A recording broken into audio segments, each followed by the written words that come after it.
सोलापूर जिल्ह्यात एका तरुणाने आणि एका तरुणीने जीवन संपवल्याच्या दोन वेगवेगळ्या घटना समोर आल्या असून परिसरात खळबळ उडालीये।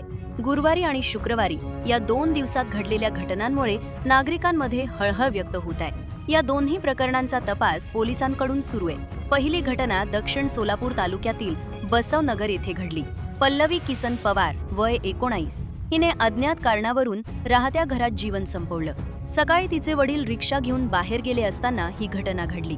काही वेळानंतर घरातील दरवाजा आतून बंद असल्याचे लक्षात आल्यानंतर नातेवाईकांनी दरवाजा तोडून आत प्रवेश केला। त्यानंतर पल्लवीला तातडीने ग्रामीण रुग्णालयात नेण्यात आलं, मात्र डॉक्टरांनी तपासणी करून ती उपचारापूर्वीच मृत झाल्याचं सांगितलं। दुसरी घटना मंद्रुप येथील सकलेरेश्वर गल्ली परिसरात घडली। अभिजित सिद्धराम अप्पा मेणगुडले वय 25 या तरुणाने घराच्या दच्चीवरील खोलीत जीवन संपवलं। पहाटेच्या सुमारास कुटुंबियांच्या निदर्शनास ही घटना आली। त्याला तातडीने ग्रामीण रुग्णालयात नेण्यात आलं, मात्र डॉक्टरांनी तपासणी करून तोही उपचारापूर्वीच मृत झाल्याचं घोषित केलं। या दोन्ही प्रकरणांची नोंद मंद्रुप पोलीस ठाण्यात करण्यात आली असून पुढील तपास सुरू आहे।